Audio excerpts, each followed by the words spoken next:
Yeah. General Motors claim within the last few weeks that they've secured enough for the next 5 years. They say.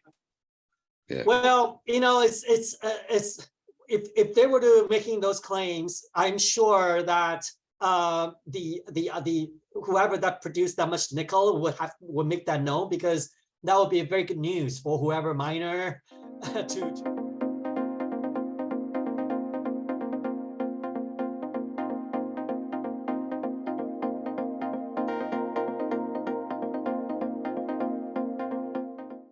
I headed up to the mine actually in Canada on Monday. Oh, right.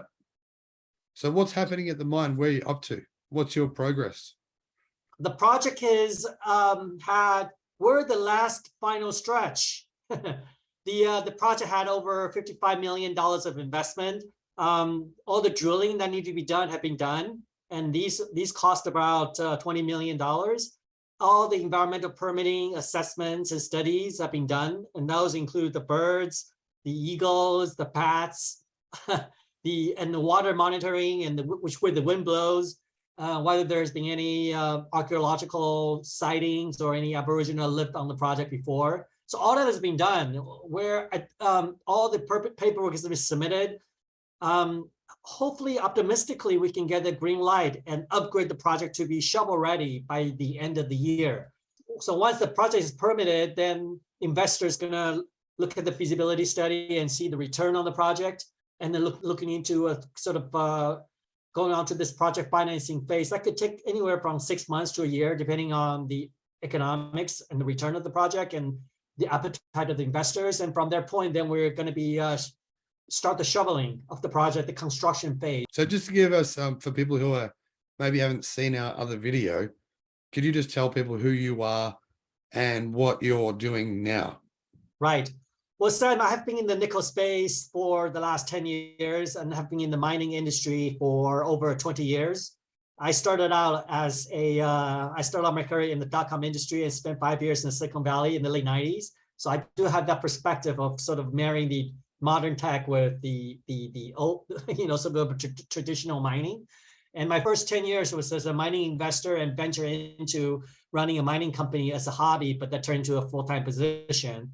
And really that's my peak into nickel is that it's not as common as copper, and it has pockets of opportunities, and like gold and silver, that's mostly is being taken up by the major companies. And followed the nickel. I really started out as being too early in the nickel space in the 2010, and endured 10 years of pain and suffering with the invention of the laterite processing technology for nickel. So that is what they call the dirty nickel, or nickel pig iron, that the Chinese use to mine nickel out of the ground in Indonesia and in Philippines. So the laterite, so they're doing it in a way they're doing it in a way that damages the environment. Right. So nickel laterite production, the nickel from nickel laterite single-handedly accounted for all the nickel production increases in the last 10 years. And that is the reason nickel had been in the doldrum for the last 10 years. It's been oscillating at around $4 to $10 a pound nickel from 2010 to 2020. And then nickel has been given a sort of new lifeline with the advent of lithium batteries and with the new MMC 811 standards, and that's 80% nickel in the cathode and 10% cobalt and 10% manganese. There's really kind of two different types of batteries in the industry. There's LFP and there's variations of NMC, like nickel, metal, cobalt. So then we call those a ternary battery, and LFP are lithium iron phosphate. And lithium iron phosphate batteries don't use nickel. LFP and ternary batteries pretty much always use nickel. Big increase in demand for nickel. This seems like at about a similar time the Tesla Model 3 came to market.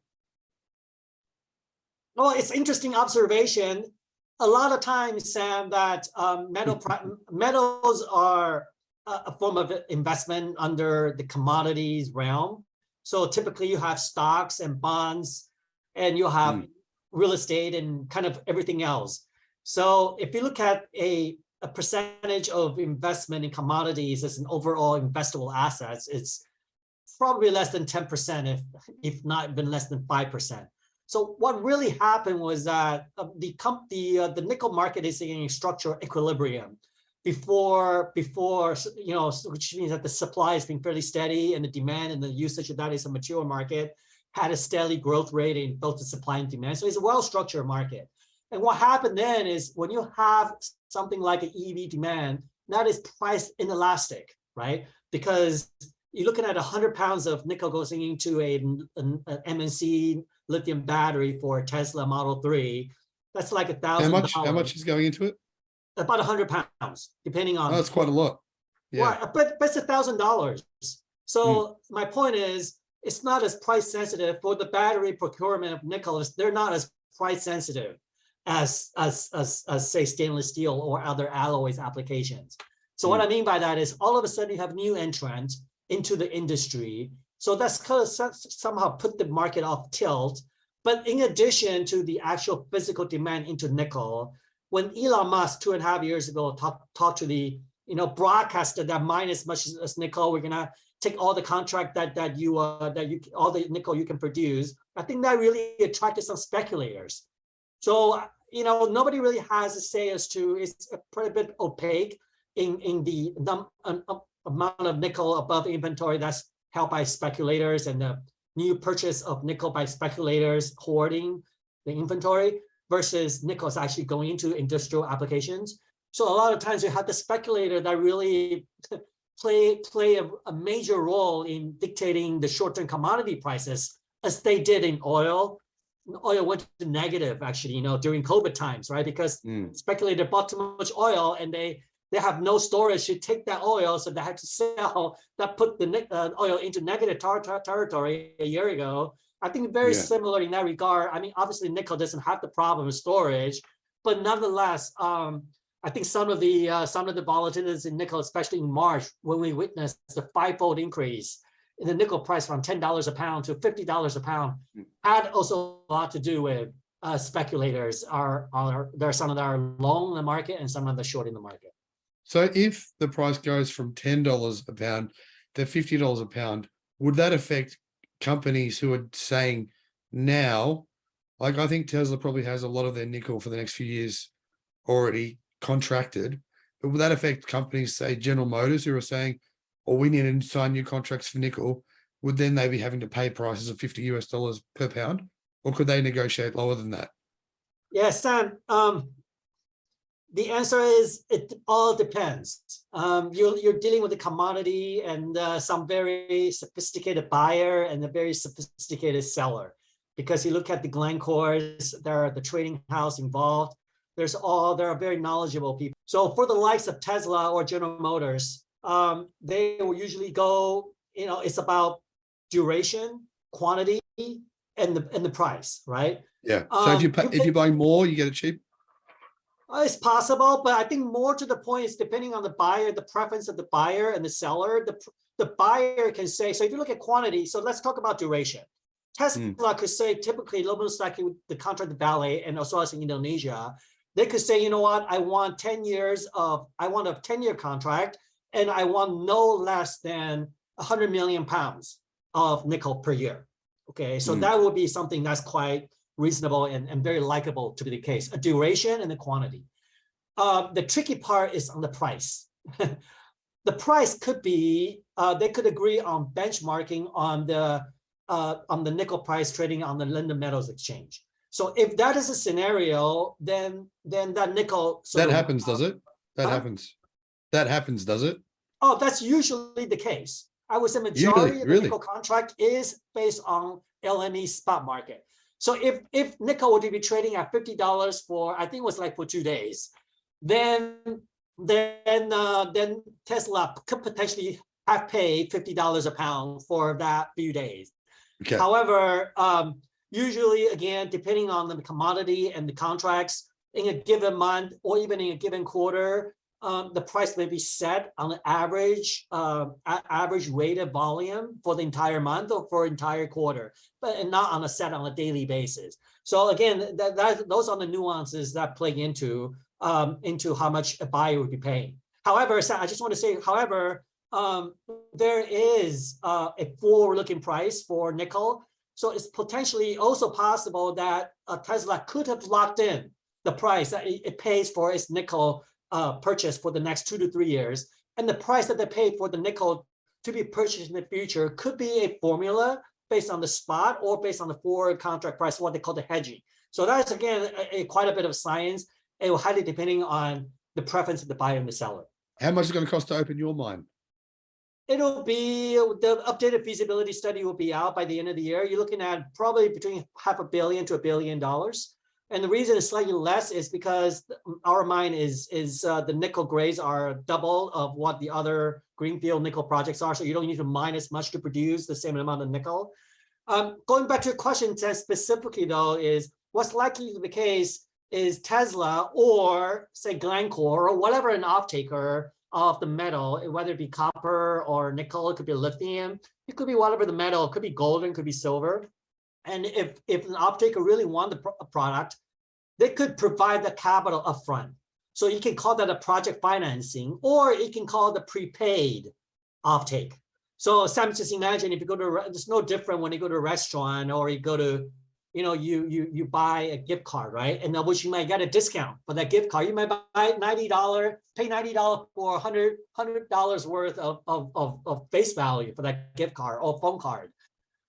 That's kind of like is very similar to what the off-taker is doing, because the off-taker say, you know what, I'm taking on that risk of your construction issues, and in return, I want a discount on the product offtake. And the product could be discounted 10, even up to 20%, because that is the cost of capital. Again, I mean, so go to the nuances depending on the flexibility and the negotiated terms that typically an off-taker like Tesla or Glencore or Trafigura could be asking for collateral. And so there are some latitudes that the off-taker provides to the mining company. So, if you're a year late, you pay this much penalty. If you're 2 years late and deliver your product, you pay that much penalty. And if you're 3 years late, then I'm going to call a force majeure, of which then I'm gonna take your asset as lien, and I'm gonna auction off so I can pay back on the loan. Again, it could be termed as a loan, meaning that it's a borrowing, or it could be termed as a prepaid product, which means that I'm paying you this much money and I want this much metals back. So that is something again, it's highly customized and highly tailored, and the terms are really sort of how desperate is the mining company want to go to production, how many options they have, and versus how desperate the off-taker wants the product. Right now, Tesla and BYD, they're on track to sell both well over 1 million EVs, electric cars, this year. Yes. So clearly, well, for example, in Tesla's case, they're using a lot of minerals. Would they have an advantage over their competition because right now they're producing more vehicles and they have contracts with current mining companies versus competition who are saying they'll be building more EVs, but right now are not? So say the competition are doing 1/10 of them. Does that give Tesla a buying advantage, a price advantage? So say General Motors, Ford, they're only building a very small number. That would mean Tesla clearly has to be buying a lot more of the metals that go into the batteries. Would that give them a buying advantage? There's not really a volume discount per se, but what Tesla is doing is, and it's been unusual, and that's the example I give, maybe like Apple secure cobalt as its ingredient, because what Tesla is doing is, like I am contracting with LG or Panasonic for my batteries, and I pay this money, and you have to deliver this batteries to us, right? That's really sort of all that there is to it. But Tesla is doing one step beyond, almost doing a favor for the battery manufacturers. And I'm not sure if Tesla produces its own battery, but it's like, okay, well, if you force majeure on us, it's a big problem for me, right? It's monetary damage is inaccessible. So I'm doing a favor of helping you secure this critical ingredient for you to manufacture the batteries. But in the end, Tesla is just passing the cost of the nickel to the battery manufacturers, of which Tesla is paying them to make batteries for them. Now, how much nickel Tesla has secured is unknown. We don't know because that's not been disclosed. However, I mean, they're going very far out, I would say, to try to get the nickel that they need in the future. The issue now with General Motors is that I don't think, maybe they have secured, maybe they have not. They recently talked about with the LG. I think there is some alliance with LG in Korea. General Motors claim within the last few weeks that they've secured enough for the next 5 years. They say. Yeah. Well, it's if they were to making those claims, I'm sure that the whoever that produced that much nickel would make that known, because that would be a very good news for whoever miner to have that sort of offtake contract. Unfortunately, they want to advertise. The nickel mining companies are not likely to provide a discount for nickel to be sold. So either benchmarking against the spot price on the LME, or it could be a forward-looking price of which the LME publish, usually anywhere from 5 to 10% or 20% higher than the spot price 1 or 2 years or 3 years out. So Tesla may be paying a premium, because if they want a nickel to be from a certain jurisdiction, from a certain carbon emission, and they are willing to sign on a take or pay contract with Vale, Vale could be asking for a premium, depending on how eager or how desperate Tesla is. The issue with GM, let me share with you the problem with GM, is if they were to sign a soft contract with, say, Trafigura or a trader who doesn't actually own the mine, or with sort of MOU where the mine would say, if I have uncommitted nickel, you're the right of first refusal, but the word commitment again goes into all over the place. So I'll tell you the problem that GM will have is that on the LME, which is the largest common metals exchange trading on the LME, London Metals Exchange, which is owned by the Hong Kong Stock Exchange, just for the opaque. Only 20% of all the nickel change hands are through the LME, because LME standards are 99.8% nickel in nickel plates and nickel pellets. But there's a lot of nickel that are being trading, like nickel laterite, nickel pig iron, that doesn't have the same purity, or there's impurities or whatever it is, okay? Or for example, Sam, the deal between Vale and Tesla, that deal is gonna be off the books of LME. Like Vale is not delivering the nickel to LME, and then Tesla buying from the LME. So that they'll use the benchmark pricing on the LME as a benchmark pricing. But the metals are not actually changing hands through the LME. It's not like you're buying a Microsoft shares through your broker. But if GM were to have a contract with either a trader or a soft contract with the mining company that doesn't really have that exact allocation from the mine dedicated to supplying the contract to GM, the counterparty of GM might have to resort to the LME to buy that nickel if we couldn't find enough nickel from the London Metals Exchange. Then the problem really starts, because London Metals Exchange only account for 20% of all the nickel volume. You'll be bidding yourself, you're going to be shooting yourself in the foot, because once the inventory of metals in London Metals Exchange gets depleted, and the amount of that nickel is not even enough for a quarter or for 2 months of for Tesla's production, then you're going to see a replay of what happened in March, right? Where people start outbidding each other, because it's like, oh my God, we're in June, we don't have enough nickel for September, and you cannot shut down the supply chain. So I think you might have a situation where you had the Volkswagen, and that's why Volkswagen was one of the largest buyer position on the long side on the LME.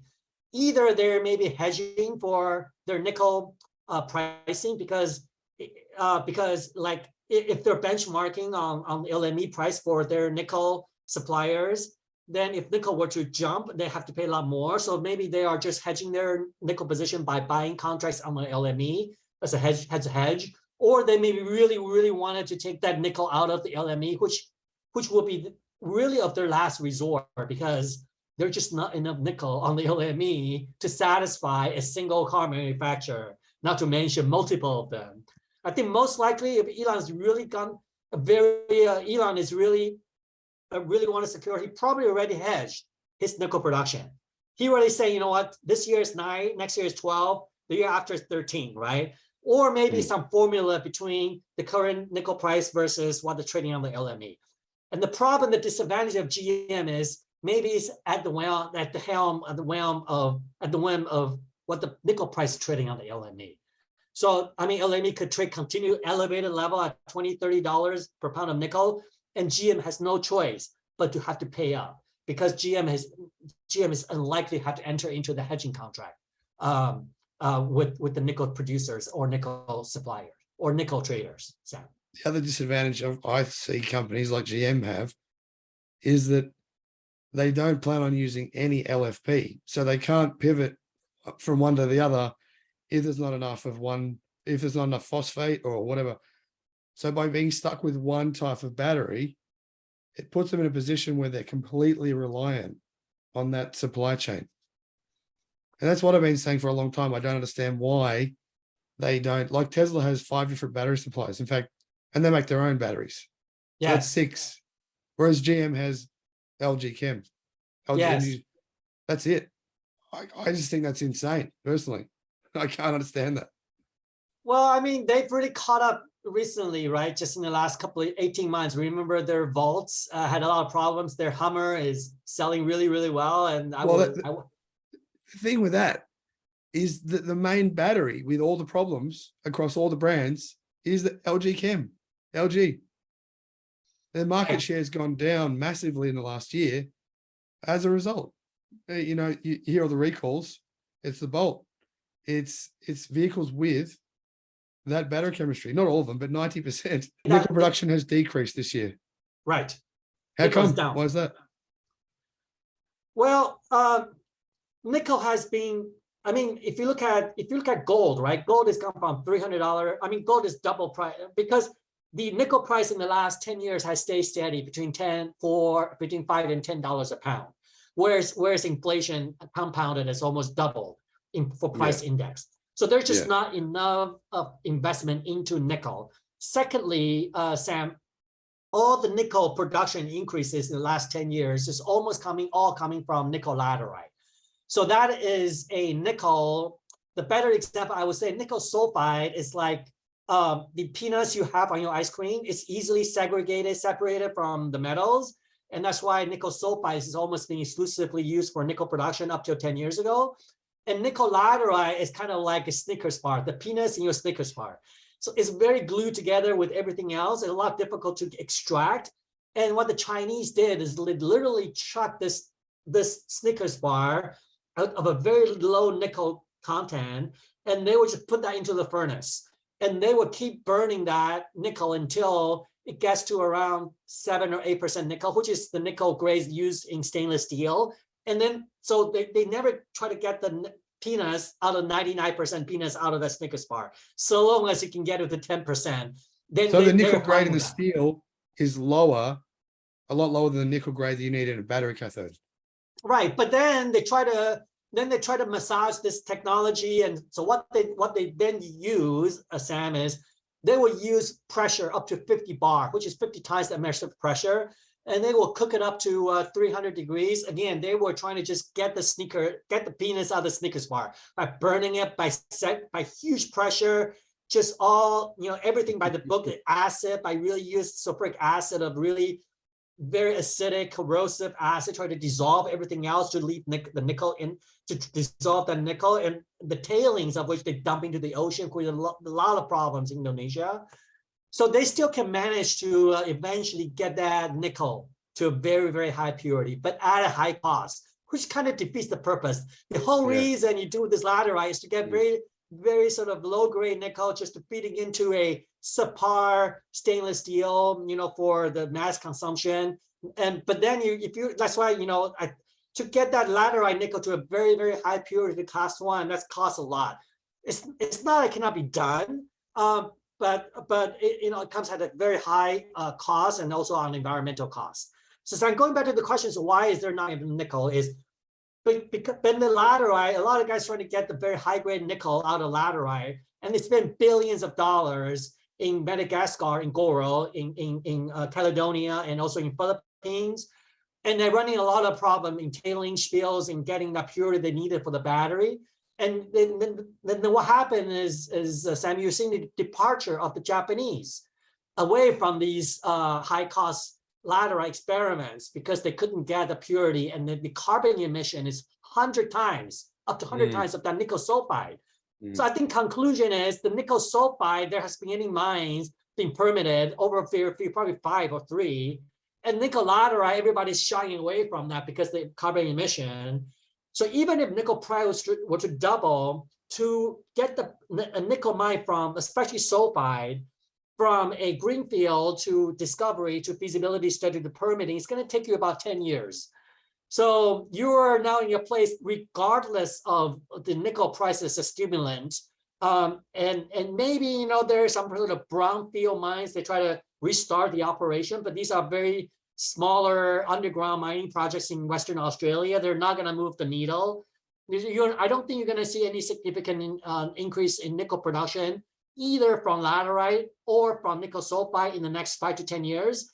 And I would say the next 5 to 10 years is exactly what this sweet spot for nickel is, because it's going to be at that much time before a new substitute for nickel to come in. So in a way, the LFP battery is actually welcoming into the whole nickel landscape, because if MnCa 11 is the only battery, the battery form, then there's just simply not enough nickel to go around, and you're going to see nickel sort of, you know, the trajectory of nickel is not going to be welcome for the battery providers. I mean, I think another good example I would use is platinum and palladium back in year 2000, when platinum prices were high, 5 times the price of palladium. Platinum was about $800 in 2000, and palladium was maybe like $50. So everybody chimed into palladium, and all of a sudden there's not palladium to go around, and palladium went from, I don't know what the bottom palladium is. Palladium went from like to $800. And then everybody went back to platinum. Unfortunately, you don't have that easy substitute for nickel. So I think that nickel is in kind of you know, a good sweet spot there. And that's why my belief is that the March run-up that you saw, where nickel went from $10 to $50 a pound in March, is only a glimpse of maybe what's to come. I mean, there are some mitigation strategies, exactly like Elon had deployed, to go directly with the miners. So you're bypassing the LME to secure your supply. But unfortunately, you know, when push comes to the shove, like the GMs or Volkswagen or Ford or 10 other auto manufacturers, when they're running out of nickel from their existing sources, they're gonna have, or the counterparty of which these car manufacturers procure the nickel, if they don't have enough coming from the mine, they're gonna have to go to LME, and there's not gonna be any relief, because it doesn't matter whether it's coming from LME or battery. I mean, you're all of that is going from the same mines. And I can count in 2 hands. All the mining companies are producing nickel, only 10 of them. And that's why, Sam, just one quick point is, you're seeing a takeover of BHP offered to buy OZ Minerals in Australia for $25 billion. And BHP has a lot of insights on the nickel demand in the future, because they're besides Vale, Glencore, Trafigura, they're the largest nickel producer. And so I'm sure they're already taken a lot of calls from battery manufacturers and auto manufacturers, to the point where they actually fly up to Canada, which is, you know, 10,000 miles, and then embarking on nickel mine acquisitions of a project called Noron. Eventually it got outbidded by, guess what, another Australian company called Wailu. And then they outbidded, I mean, the price of Noron went from 50 cents to over $3. So you can see, I mean, there are not a lot of especially quality nickel sulfide project. All the sulfides are coming out of Russia, Australia, Canada, and you know, there's some in the United States, but the permitting is going to be take some time. There's some coming into China, so it's not like you can stumble in the middle of Africa and discover a nickel sulfide project. There's a lot of different dynamics going on, and it's very fascinating that a lot of the guys are looking forward, even though at today's low nickel price, historically speaking, to try to secure these nickel mines. Sam? Question for you.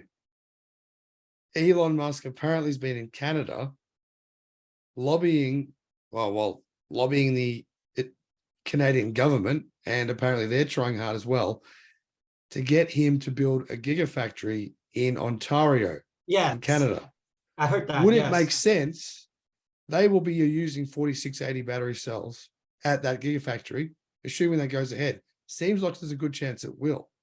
Would it make sense? Those 4680 battery cells do use nickel for them to get the nickel from your mine, your new mine, will that be near that gigafactory in Ontario in Canada? Right. Well, Sam, a ton of nickel is $120,000. So I would say it's not really. I would say setting a gigafactory in Canada would again, it's such a smart thing to do, Sam. I don't think it really makes a difference on where the gigafactory is because So it's not cheaper to get the minerals if it's closer to ship them. Well, you're looking at $122,000 a ton. So you can So ship a shipping cost is ton. only a very small percentage. I mean, you can ship a ton of nickel from say from a smelter in Europe to China for $60 a ton. So it's not really. I mean, it's a Is that decimal. all it is? $60 a ton. Yeah, it's decimal. Wow. It's a decimal. It's a decimal. It's not really. Nothing. It's not going to move the needle. However, I will tell you this: given our mines in Manitoba, if a giga, and we have been given a lot of, we have given a lot of attention on this project on the sort of on trying to get our project permitted on an expedited basis. So I mean, clearly, if Elon were to invest in Ontario and getting a lot of political embrace and a lot of political goodwill from the Ontario government, and that could be, and again, Ontario has some nickel project, or Manitoba, which is adjacent to Ontario. Then I think working in totality, the Ministry of Mines is going to be given sort of a directive to try to permit as many mining projects as possible in Canada, because you're creating jobs, right? I think that is what Elon is trying to do to try to move this supply chain along. That is really I see. The mine looks pretty close to Ontario. Or also keep in mind that Vale, all the mines Vale own in Canada used to come from Inco. And they spent several $1 billion. I can't remember what the price tag is, around 10 years ago. So they bought all the mines in Inco. The three major mining camps that Vale bought from Inco, or Inco had present, were Voices Bay. So that is that's in Newfoundland. That's a very big, that's probably the largest nickel sulfide mine that's been commissioned in the last 20 years. In the size of similar to Norilsk, which is 8% of the Russia, they're 8% of the nickel production, or around 20% of the nickel sulfide production today. And the second one is Sudbury, that's in Ontario. And the third is in Thompson, that's where our mining project is. So I think that there's a lot, I mean, no doubt, there's a lot, they're well endowed in a lot, there's a lot of nickel. The bottleneck, however, is going to be, it's just going to be how fast you can mine. And also keep that in mind that the product coming from the mine is what they call the concentrate. It's a 20% concentrate through conventional flotation gravity process, of which it doesn't burn anything. So you're just, you're using flotation to get that 20% concentrate, and then the concentrate will have to then be fed into a smelter. And majority of the smelters are in Ontario, and there are also have some hydromet smelters in Saskatchewan and also in Newfoundland. And then, so if Elon were to have a gigafactory in Ontario, then that we're going to take a full advantage use of the smelting capacity. There are some owned by Vale, and there are some owned by Glencore, and then that will be refinery smelting right out in Canada, in Ontario, that can go right into that gigafactory. If Tesla's been talking about getting into mining themselves, they've said this on a few occasions, is it possible they could buy your mine out? Would you consider that? If that was on the table? Well, I would believe that. I think Tesla is doing, first of all, is going to guys that know how to mine, right? So they're very smart. They didn't go to Trafigura, or they didn't go to Glencore, because these are more like a trading house. So so Elon knows that when push comes to the shove, you can sign whatever contract that you want. It's no different from signing a contract from a battery provider. It's a paper contract. He wants the physical goods. So he's very smart in going directly to the miners to sign contract.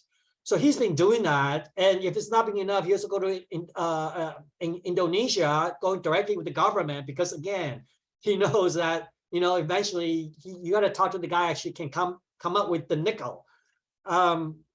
And as far as buying a mining company, I would say that's probably the last resort. He could certainly do that. But I think personally, if he were to buy a mining company, he would likely to buy somebody who's already producing, because then he doesn't need to, because a lot of the mines is a combination of the technical risk, the permitting risk, and the financing risk, right? So you have the technical risk. That's got a lot to do with like metallurgy and mining and all that's quite difficult in itself already.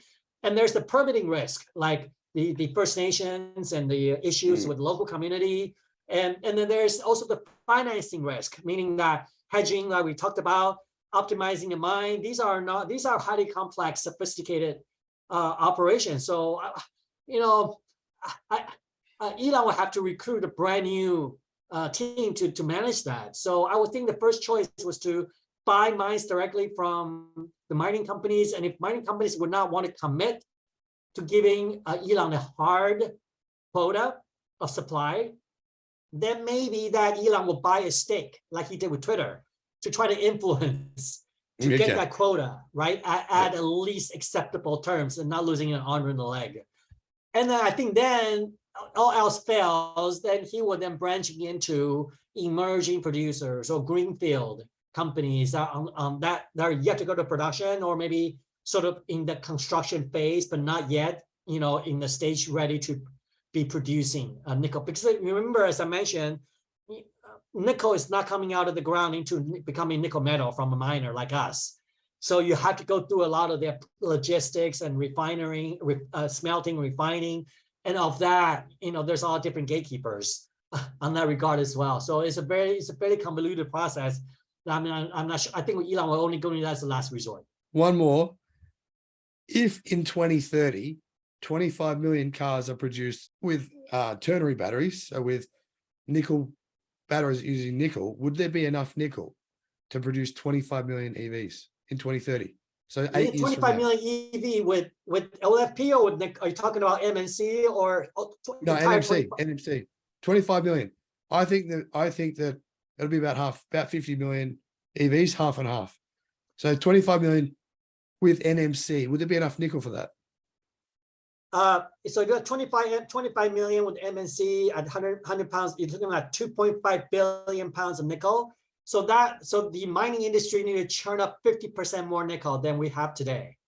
And you're looking at a mining industry that is in a deficit already today. So it's a mathematical impossibility, Sam. Okay. Very definitive answer. I like it. I mean, today's nickel production is 5 billion pounds. So at 25 million vehicles at 100 pounds per vehicle is 2.5 billion pounds. So that's half of what the nickel production today. And also keep in mind, Sam, I don't believe that the EVs are going to be able to, I would venture to say probably a third of the 25 million are able to buy, sorry, let's just say half, okay, for the sake of simplicity. I would say only half the EVs are able to buy nickel laterite. So because laterite carbon emission is up to 100 times more than nickel sulfide.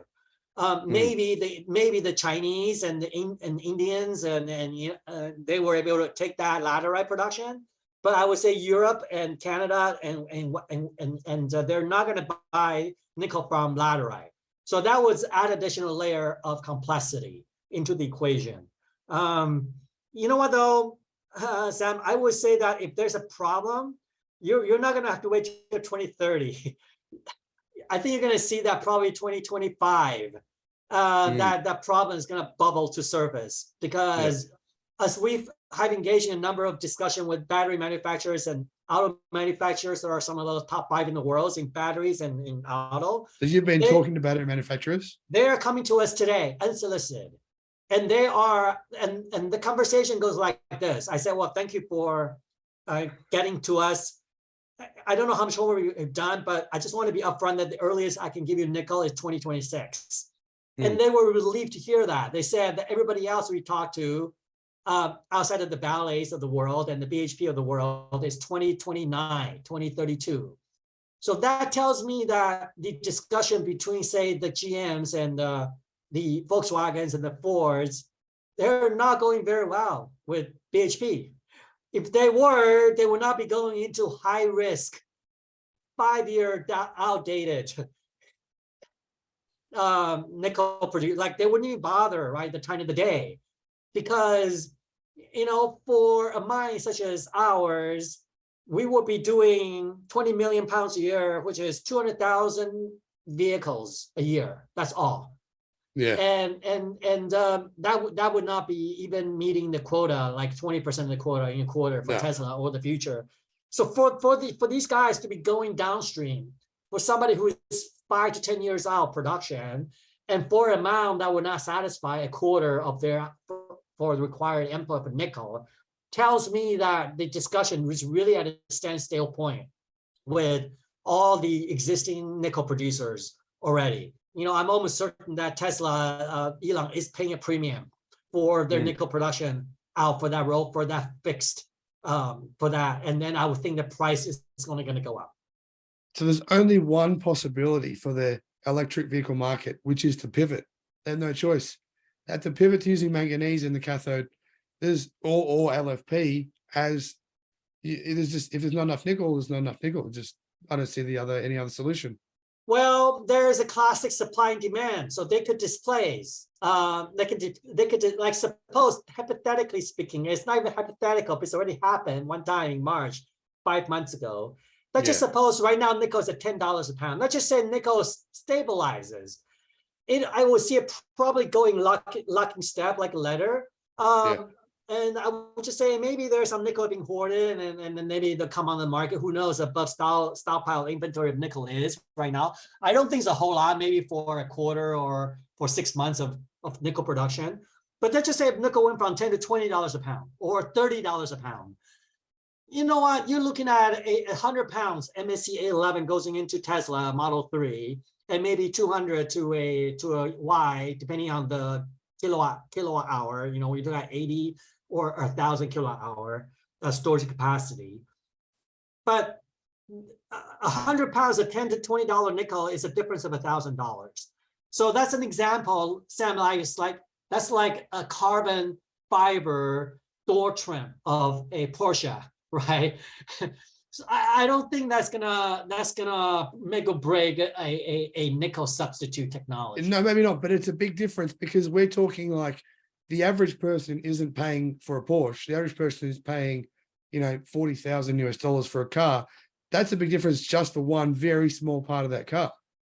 And that's why I believe that MSC 11 is going to use in Lamborghinis in the high performance, in the S model, but not in the DX, right? In the EX model, not in DX. But then if you look at the price differential of, say, the base Corvette versus the L7 Corvette, I mean, looking at almost doubling in price. So I still see a MSC A11 and a $30 nickel. Maybe the portion of that would be 30% or 20% of all the EV batteries. And I would say that at $20 or $30 nickel, then the EVs are gonna eat into the market share of the traditional alloy space, where they could be looking at other substitutes like chrome and aluminum, whatever other substitutes that have for nickel. And I think there's easier substitutes found at a lower price versus kind of like yes or no, right, with nickel in MSC 11. So is there a lot of manganese? Do you know? Is there enough manganese? It's definitely a lot more common in manganese than nickel. Manganese, I don't know manganese price. I have to do on top of my head, but these prices are also quite volatile. But right now, I think nickel is, after gold and silver, in more a common known metals, one of the more expensive and rare metals to be found. Nickel production is around 7 times more than copper. So and then but by and large, it's I mean, copper is 7 times more than nickel, but nickel, say, compared to say moly or some other minor metals, is still quite common occurrence. Metals of common occurrence. Manganese, I need to come back to you on that. I think manganese is a lot more common. It's easier to extract and the grades of manganese are a lot higher than nickel. Like typically you're mining open pit nickel at around 0.7% nickel and 1.5% underground, whereas manganese are magnitude higher in several percentages. So just so you're aware, you know, when you say 1% nickel just per ton for the sake of simplicity, you're looking at 20 pounds of nickel in a ton, or 10 kilo nickel in a ton of ore. So imagine you having a ton, or if a Tesla, you're looking at 3-ton vehicle, right? So you're looking at extracting like something like the size of a basketball out of a Tesla volume car, which is similar density than the ore, than the rock it looks. So I mean, it's not an easy thing to do, and you have to mine it, refine it to 99% purity. I think all in all, even at $10 a pound nickel, you're looking at really quite a bit of bargain, because all these smelting and refining capacities, they're all being built 5, 10, 20, 30 years ago. Like all the Ontario smelting and refining capacity all built 20 to 50 years ago. To replicate that, it will cost you billions of dollars, especially you have to retrofit that with the highest emission compliance technology. So I think we should be quite blessed to see nickel. We're buying a pound of nickel coming from just 20 kilos out of a ton, and having to go through that process for only $10 a pound. And for that reason, as I mentioned, shared with you before, the downside for nickel, I think the upside of nickel for definitely is a lot higher than the downside, given that it's broken out of that 20-year technical trading band, and with the new sort of with established use for nickel from the past added to the new age renaissance of battery thrown into the mix. Really see that as a good sort of investment option. But as far as how high nickel goes, I don't think that you're going to get 100 million cars by 2030, but I do think that probably you can get a 50% penetration. News just also Australia yesterday that the Bank of Australia is going to stop financing new ICE vehicles. And there are so many things you can do to discourage, right? You can put the carrot and the stick, carrot on the subsidies on the buy, and then stick on the ICEs. And if they want to stop, if they really want to put a lid on ICE, they can easily do that. But however, I think we talked about it, once you have an autopilot, why would anybody want to own a car, right? I mean, you have a taxi, half the cost is in labor, that's gone, and a case can't really be made to own an EV, especially given that you're not getting that VA sound. And I think auto enthusiasts wouldn't be buying 6 Teslas, putting in the garage like they do with their Porsches and with their Ferraris. So I just don't see that much demand coming on. I think we're probably in the peak of the auto production. And then also there's talk about where you want to go in terms of war population. That's another whole subject matter. Can you say which battery companies have approached you? You're allowed to say that? We cannot say that, but I can tell you the top 5 auto manufacturers in the world, and also the top 5 battery manufacturers in the world we're engaging in very active discussion. I think, Sam, we also maybe briefly touched maybe with you or some other channels that we view the Japanese as being late to the game in securing their EVs in their nickel sulfide and in their nickel battery. They're playing catch up. And just recently, Mitsubishi signed a joint venture with one of the nickel junior greenfield mining companies in British Columbia that requires something about $3 billion capital expenditure to put the mine together. And the project is at a much earlier stage than our project. So, and then you're looking at also news from Sumitomo staying away from that ladder, right? Mitsubishi not going to get any nickel from that for at least 10 years, right? Yes. The thing is, so you can how can Mitsubishi sign these kinds of contracts? They only sell they sell less than 1 million cars a year. Like it's like 800,000. I don't know, but that's not just first. And Mitsui, which is one of the largest steel producers in Japan, they obviously know the nickel very well. Just 3 months ago, they also invested in a very greenfield, very small nickel mining exploration company, very, very small. So we're also quite dumbfounded by that. So I think that the Japanese are playing catch up. That's, Sam, maybe that's a sign, right? There are just not that many nickel sulfide projects that are not controlled by a junior. And certainly I think Vale and the BHPs and BHP going into OZ Minerals, try to secure their nickel resources. I'm sure all these companies are hugging their nickel resources, not going to let go. So, and the chance of making nickel sulfide discovery is very slim. And all the major prospective land packages are held by the Glencores and Vales. So very, very slim picking, Sam.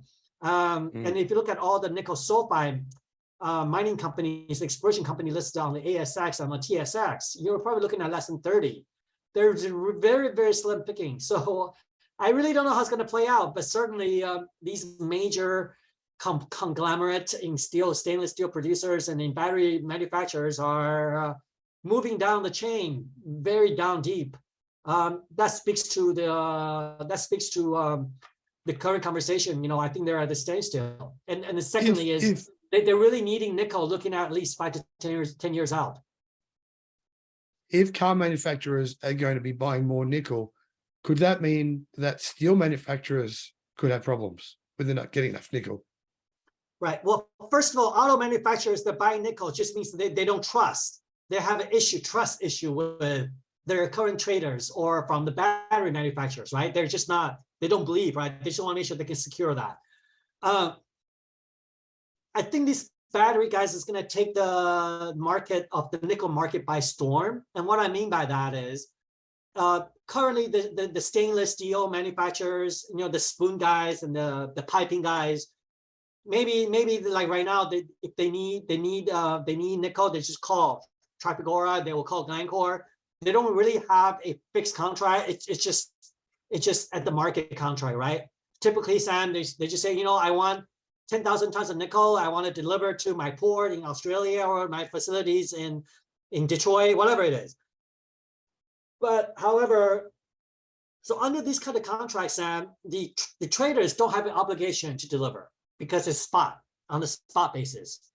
That's typically how the metals go, Sam. That with the copper and with nickel, with a well-balanced market.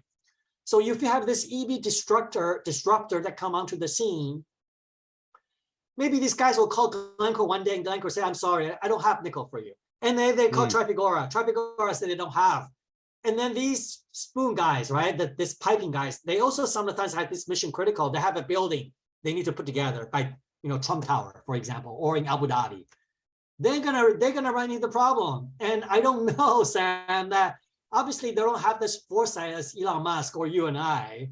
And maybe one day, I don't know, because I don't see a piping company calling me asking for nickel. So maybe one day, like all of a sudden nickel, and you know what, they're not going to discover and find out only when nickel went to $30 and when people have a stranglehold on the LME inventory. And then all of a sudden when they say, holy shit, like, I need nickel, they call the traders, their traditional sources, they could not find any. And then we'll go to the LME. Well, when they do on LME, the problem, Sam, as I told you, first is there's not enough nickel on LME. And secondly, you're going to be shooting yourself in the foot because every pound of nickel you buy, the price is going to go up more and more and more. So you're shooting yourself in the foot. And I will tell you this, Sam, I know this very well because we have another sister company that mine vanadium, or that are permitting a vanadium mine in the United States. Vanadium went from $4 to $33, just like nickel did in a span. Well, it's not as sort of crazy action like nickel, like went from 10 to 50 in 3 days, and nickel market's halted for 2 weeks, and then there's a bit of shenanigan going on. And what happened? We can talk about it some other day. But for vanadium, went from 4 to 33 in 2 months.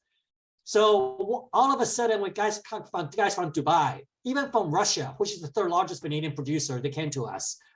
I believe that both the vanadium traders and consumers, they were calling us because I think they're traditional sources like Glencore, because Glencore has controlled about 60% of the vanadium, maybe even more. Chinese control about 30%, and Russia control about 10 or 20%.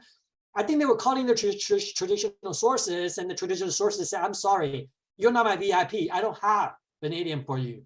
Not to send at any price. There's nothing. There's nothing. And I think there could be soon a day of reckoning for a lot of the not the word recreational, but these guys are going to see a day of reckoning if all of a sudden nickel went 10, 20, $30 and they were calling the Glencores and Tripagoras, the traders like, I'm sorry, I don't have for you. Forget about Vale and BHP. Why would BHP buy mines north of Canada, in Canada? And then I think then they're going to go to the LME and they're going to start calling people and they're not going to find any. So the same thing Sam. could happen to car manufacturers who are not getting ready for this. Well, the smaller car manufacturers going to Foxconn and go to LG, right?